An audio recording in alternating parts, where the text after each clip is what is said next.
Hi friends, and how are you doing today? I hope that you are finding this channel very useful and improving for your IELTS exam. IELTS academic reading सभी को बहुत मुश्किल लगती है और ये video definitely आपके fear को काफी हद तक खत्म करेगा और सबसे इंटरेस्टिंग चीज जो मैं आपको बताने जा रहा हूँ वो ये है कि जो मैं आपके साथ रीडिंग शेयर करता हूँ वो मोस्ट एक्सपेक्टेड रीडिंग टेक्स्ट रहते हैं। आने वाले दिनों में अगर आप एग्जाम देने जा रहे हैं तो इन टेक्स्ट को आप अपने रियल एग्जाम में एक्सपेक्ट कर सकते हैं और इनफैक्ट ये मोस्ट रिपीटेड भी हैं और जो रीसेंट एग्जाम हुआ है in the month of February उसमें एग्जैक्टली यही पैसेज स्टूडेंट से पूछा गया है और ये पिछले 2 महीनों में कम से कम 2 या 3 टेस्ट में रिपीट हो चुका है कंप्यूटर डिलीवर्ड में स्पेशली। तो अगर आप मार्च या मार्च ऑनवर्ड्स एग्जाम देने के बारे में प्लान कर रहे हैं तो वो अच्छे से इस पैसेज को समझिएगा। इससे आपको रियल एग्जाम लेवल की कॉम्प्लेक्सिटी भी समझ आएगी, क्वेश्चन टाइप समझ आएंगे। एट द सेम टाइम अगर यही पैसेज आ जाएगा तो समझिए 12 या 13 क्वेश्चन के 13 क्वेश्चन आपके बिल्कुल ठीक होने वाले हैं। Without wasting time let's start with this passage जिसकी हेडिंग है ग्रिम्स फेरी टेल्स। आप सबको पता है फेरी टेल्स क्या होती हैं, लड़कियों को ज्यादा पता होगा, उनको बहुत अच्छी लगती हैं फेरी टेल्स, कहानियां जैसे बच्चे सुनते हैं। क्या रहेगा इसमें, ऑफ कोर्स कौन लिखता है, कहाँ पे लिखता है, पास्ट है तो कौन लिखता था, उस बंदे ने कैसे स्टार्ट किया, उसमें क्या क्या होता है, कैरेक्टर्स, यही सारा कुछ रहना चाहिए। तो without wasting time question type check कर लेते हैं। ट्रू फॉल्स नॉट गिवन है, देन हमारे पास है एमसीक्यूज और उसके बाद हमारे पास है यहाँ पर कुछ स्टेटमेंट्स जो इनकम्प्लीट हैं और उन्हें हमें रिमेनिंग हाफ से कंप्लीट मतलब मैच करना है। तो आइए स्टार्ट करते हैं पहले ही क्वेश्चन टाइप से जो कि है ट्रू फॉल्स नॉट गिवन। और ट्रू फॉल्स नॉट गिवन के लिए हमें बड़ी बेसिक चीजें पता होनी चाहिए और वो ये है कि करने का सही ढंग क्या है। ये मैं अपने वीडियोस में रिपीटेडली आपको बताता रहता हूँ एंड आई होप कि अब तक आपको काफी हद तक आइडिया है कि आपको 3 assumptions क्लियर कर लेने हैं। हमेशा कीवर्ड पर ही ध्यान देना है और कीवर्ड जो है हमेशा ही आपको पैराग्राफ में मिलेगा और उसी के बेसिस पर अगर आपको सेम स्टेटमेंट मिलता है तो ट्रू, कॉन्ट्राडिक्ट करता है तो फॉल्स, अगर नहीं मिलता है तो नॉट गिवन। पहला क्वेश्चन है the Grimes brothers believed they would achieve international fame। उनको लगता था, उनको ये विश्वास था कि उन्हें इंटरनेशनल फेम मिलेगी। मैं आपको यहाँ पे एक ट्रिक भी बता देता हूँ कि ज्यादातर ऐसे क्वेश्चंस का आंसर फॉल्स होता है क्योंकि जितने भी महान लोग होते हैं वो कभी भी इस चीज के सोच के साथ कुछ नहीं करते कि उनको फेम मिलेगा और ज्यादातर ऐसे जो लोग होते हैं उनके टाइम के बाद उनकी पॉपुलैरिटी होती है और ज्यादातर इन क्वेश्चंस का आंसर नो निकलता है। बट डिपेंड करता है कि यहाँ पे हमें क्या मिलेगा। पहला क्वेश्चन है, पहले ही पैराग्राफ में होना चाहिए स्ट्रॉन्ग कीवर्ड इज फेम या इंटरनेशनल फेम और यहाँ पर आपको जस्ट स्कैन करना है, कुछ भी खास पढ़ने की जरूरत नहीं है। मेन वर्ड को हाईलाइट करिए, लेकिन अगर आप देखें तो अगले ही पैराग्राफ में आपको फेम वर्ड नजर आ रहा है, दैट मीन्स पहले पैराग्राफ में ये आंसर नहीं है। Such lasting fame would have shock the humble Grimms. अब आपकी अंडरस्टैंडिंग के ऊपर है, जो समझ गया तो वो तो यहीं से समझ आएगा, नहीं तो आपको थोड़ा सा ज्यादा पढ़ना पड़ेगा। लास्टिंग फेम मतलब बहुत लंबा समय चलने वाली फेम। वुड हैव शॉक्ड उनको शॉक कर देता, किनको, हम्बल। हम्बल मतलब होता है जो बहुत ही मॉडेस्ट होता है, हलीमी होती है जिसके अंदर। During their life times the collection of sold modestly in German at first only a few hundred copies per year. So समझ आ गया ना यहाँ पे कि मतलब शुरू में जो उनकी कॉपी सेल हुई बहुत कम थी, मॉडेस्टली बहुत ही मीडियम सी सेल थी, बहुत ही कम सेल थी रादर। लेकिन अगर जो उनको अगर पता चले कि आज वो कितने मशहूर हैं, it would shock them, that means उस टाइम पर उन्हें फेम नहीं मिला। सो द आंसर इज, यहाँ पर हम टाइप कर देते हैं। तो मेरे बताने से पहले ही अगर आप कमेंट सेक्शन में टाइप करेंगे मजा तभी आएगा। Answer is no. Each and every question का आंसर मेरे बताने से पहले कमेंट सेक्शन में अगर आप टाइप करेंगे, सबसे ज्यादा क्वेश्चंस के आंसर टाइप करने वाले को हम नेक्स्ट वीडियो में शाउट आउट देंगे। और सबसे बड़ी बात है यार, ये किसी के लिए नहीं आप कर रहे हो, आप अपने लिए कर रहे हो और आपका उतना ज्यादा कॉन्फिडेंस टुवर्ड्स रीडिंग डेवलप होगा। आइए स्टार्ट करते हैं question number 28। The Grimm brothers were forced to work in secret मतलब उनको छुपकर काम करना पड़ा कंपेल हो गए, बड़े मजबूर हो गए, मतलब ऐसा काम कर रहे थे कि वो दुनिया के सामने नहीं कर सकते थे।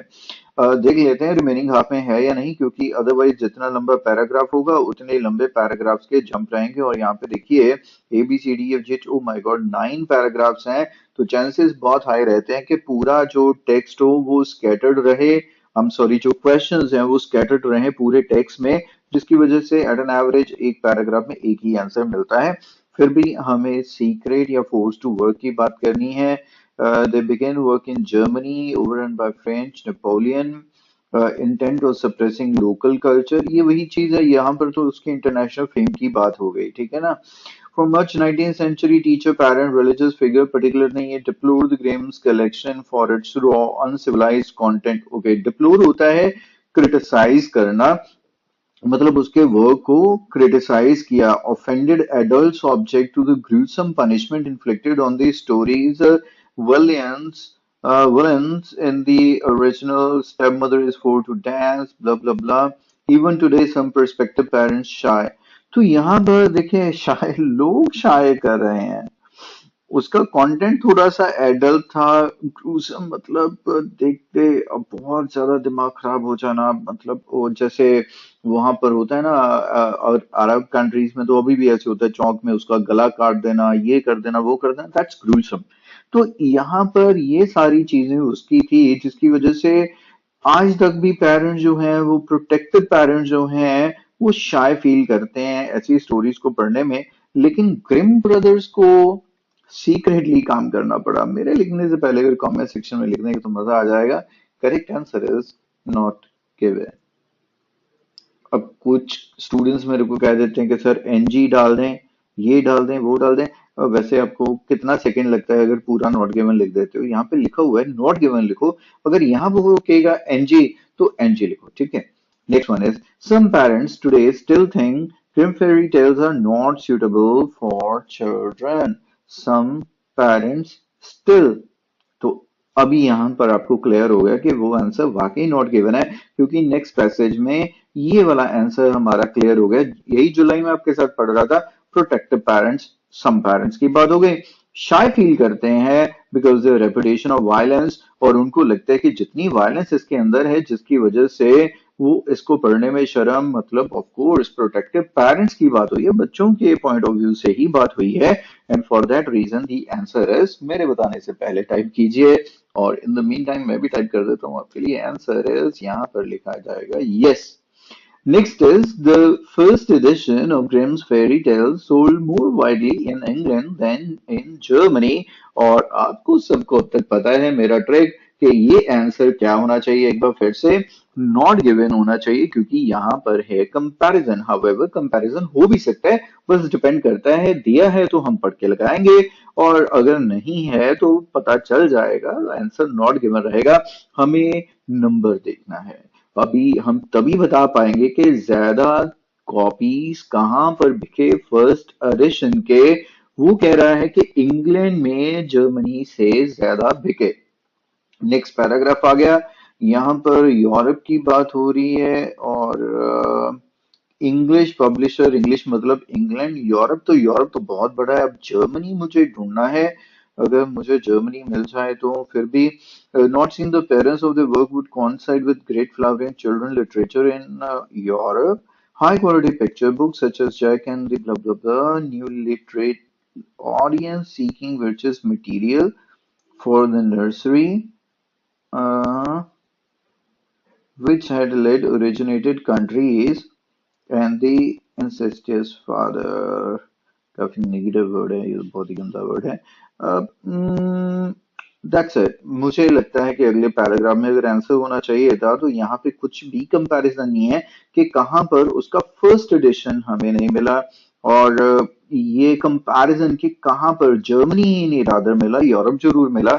सो फॉर दैट रीजन हमारा ये आइडिया शायद बिल्कुल सही है कि इसका आंसर होना चाहिए not given. Moving on to question number 31. Adults like reading Grimm's fairy tales for reasons different from those of children।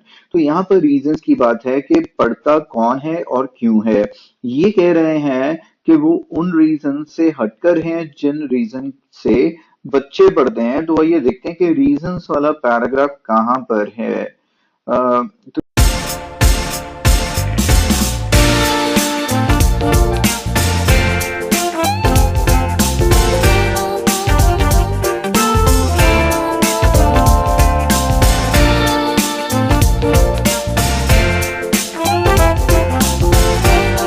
यहाँ पर चिल्ड्रन की बात हो गई और शायद इसी पैराग्राफ में पेरेंट्स कीप रीडिंग ये भी बात हो गई। तो आइए फटाफट से पूरा पैराग्राफ ही पढ़ के आइडिया ले लेते हैं कौन किस रीजन से पढ़ता है।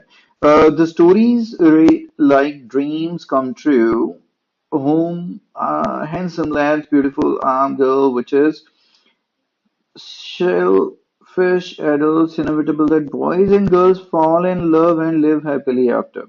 And parents keep reading because they approve of the finger wagging lessons. बहुत प्यारा वर्ड है, अगर आपको नहीं पता तो यूट्यूब पर लिखिए फिंगर वैगिंग क्या होगा तो आपको पता चल जाएगा। पेरेंट्स सारा दिन अपने बच्चे को फिंगर वैगिंग करते हैं, जैसे मना करना होता है ना किसी चीज से। Keep your promise, don't talk to strangers, work hard, obey your parents. समझ आ गया। तो पेरेंट्स किस वजह से ढूंढ रहे हैं ये देखिए और भी क्लियर हो गया।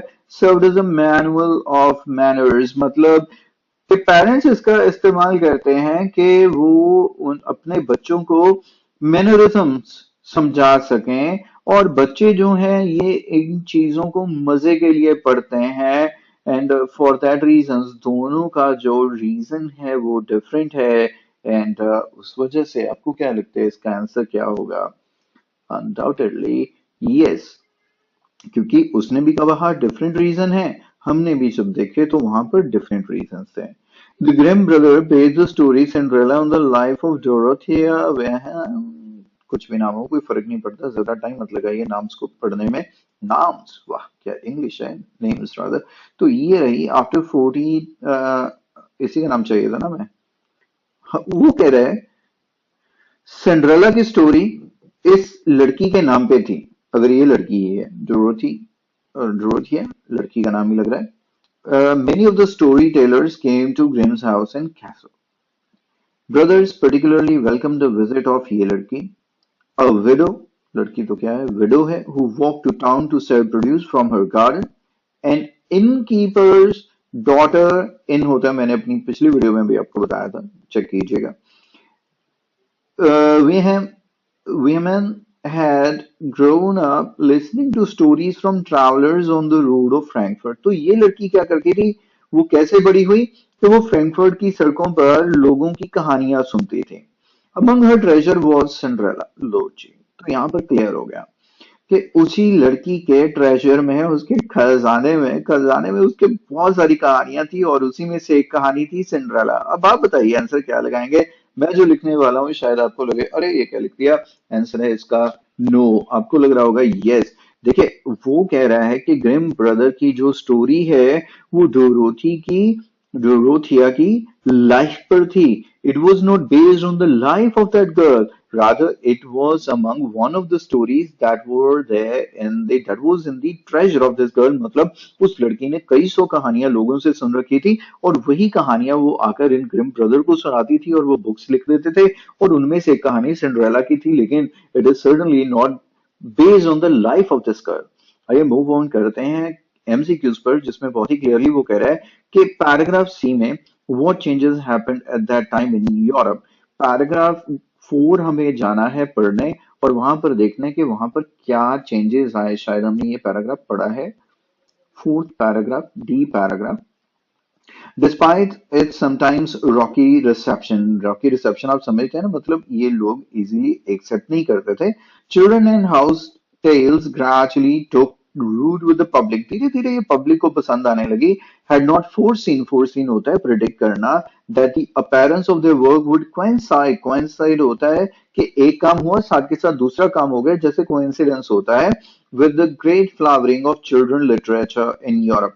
सो बड़ी सिंपल सी बात है कि जैसे जैसे चिल्ड्रन का लिटरेचर, लिटरेट होना, पढ़ना लिखना वो बड़ा, फ्लावरिंग मतलब ग्रो करना, उसके साथ साथ क्या हुआ कि इसके वर्क को अब पेरेंट्स मिले, मतलब इनका काम भी, या लोगों ने इनकी बुक को एक्सेप्ट किया।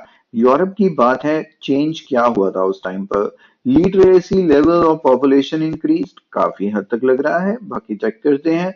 The development of printing technology made it easier to publish, बिल्कुल भी नहीं होना चाहिए।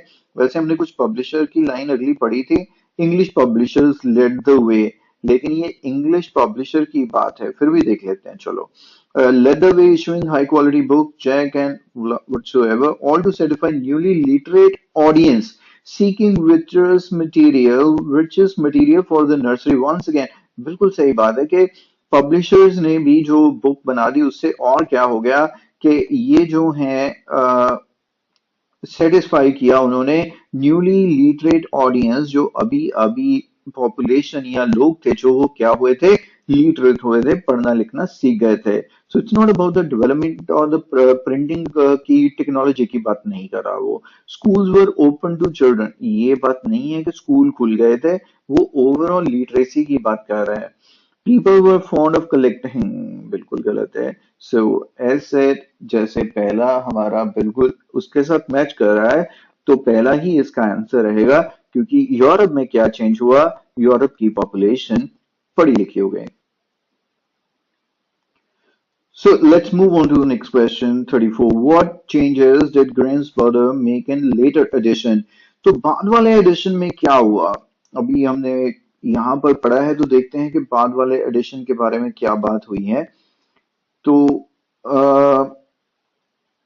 जैक ये जो था handsome all too satisfy a newly literate audience, once the Grimm brothers sighted this new public, एक बार जब उनको ये नई पब्लिक नजर आई, they set about refining and softening their tales. Okay, तो जैसे हमने पहले देखा कि इनकी जो कहानियां थी उसमें वायरस बहुत ही ग्रूसम थी, तो उन्होंने क्या किया कि उनको रिफाइन किया और soften कर दिया। Originated century earlier as earthy peasants, or cruel mothers became nasty stepmothers. Unmarried lovers were made chaste, and the incestuous fathers were recast as the devil. कहने का मतलब ये है कि जो क्रूअल मदर्स थी उनको क्या बना दिया, नेस्टी स्टेप मदर्स बना दिया। अब देखिए मदर की इमेज क्या है, वो सॉफ्ट इमेज होती है। स्टेप मदर की लोग वैसे ही नेगेटिव मान के चलते हैं, जिसकी वजह से उसने चेंज क्या कर दिया कि जो पहले मदर को उसने ऐसा क्रूअल बनाया था, उसके बाद उसने स्टेप मदर को वैसा बना दिया। So this is the change. They made the short stories shorter, length की बात नहीं हुई है। They used more oral language. It's not about the oral language. The content of the tales become less violent. काफी हद तक ये practical answer है। They found other origins of the tale. It's not about the other origins, without any doubt. C को ही हम answer देंगे। What did Mary, ये जो नाम है, Hessenplan, contribute to Grimm's fairy tales? तो इसने क्या अपना योगदान दिया? एक नाम हमने पहले भी पढ़ा था, ये देखते हैं कहाँ पे मिलता है ये वाला। Among the treasures were Cinderella. Mary Hessenplan was a 20-year-old friend of their sister. तो वो कौन थी? इनकी सिस्टर की एक पुरानी एक फ्रेंड थी, Charlotte, from a well bread French speaking family. उसका नाम शार्लेट था, जो कि एक फ्रेंच स्पीकिंग फैमिली से थी। Mary wonderful stories blended motives from the oral traditions and from Perrault's influential book Tales of My Mother Goose, which contained elaborate version of blah blah blah, among others. Many of these being adopted from earlier Italian tales. तो क्या था, उसने क्या किया, many wonderful stories blended with, उनको क्या किया गया, ट्रेडिशनल ओरल स्टोरीज के साथ जोड़कर एक बुक बनाई गई जिसमें ये सारी स्टोरीज थी। और ये स्टोरीज कहाँ से अडेप्ट की गई थी, इटालियन टेल से। तो शी रोट स्टोरीज, उसने नहीं स्टोरीज लिखी। She discuss the stories with him, उसने डिस्कस नहीं की। She translated a particular book from the brothers using her talent of language, उसने कुछ ट्रांसलेशंस वगैरह नहीं दी, कुछ भी ऐसा नहीं लिखा है। She told the oral stories that were based on traditional Italian stories. Now you got the correct answer, I guess.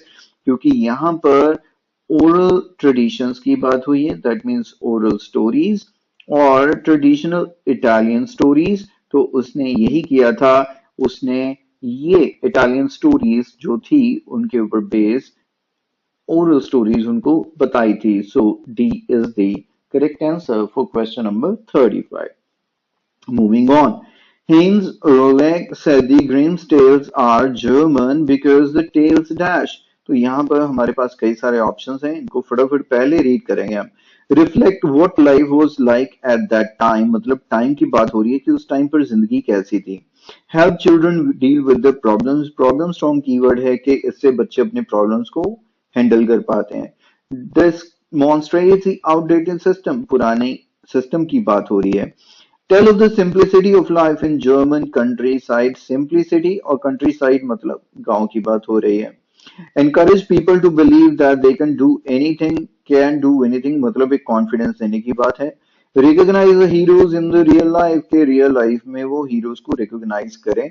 Contribute to the belief in nature power, nature strong keyword है। Avoid details about character social setting, character की social settings का मतलब ये होता है कि जो भी स्टोरी में कैरेक्टर है वो सोशली कहाँ से था, कैसा था, उस चीज को अवॉइड किया गया।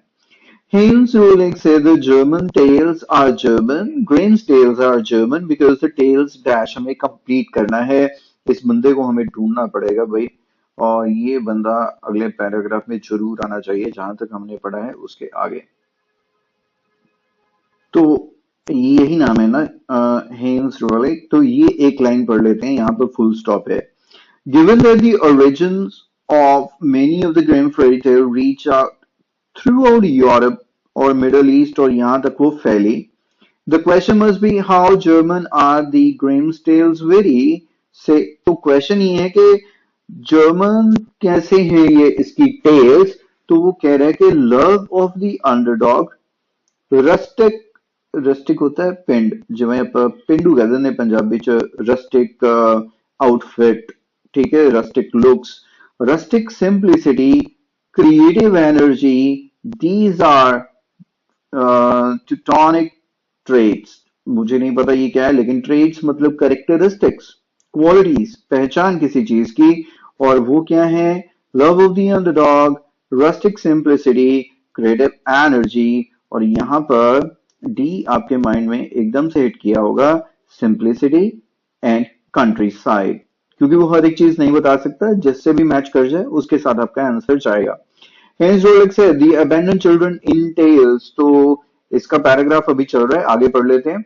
The coarse texture of the life during medieval times in Germany, when many of the life tales entered the oral tradition, also called the narratives, कुछ नहीं है, throughout Europe children, यहाँ पर आ गया, were often neglected and abandoned, कोई ध्यान नहीं देता था, छोड़ देते थे माँ बाप। Like Hansel and Gretel, जैसे कहानी में दोनों कैरेक्टर्स की बात होगी।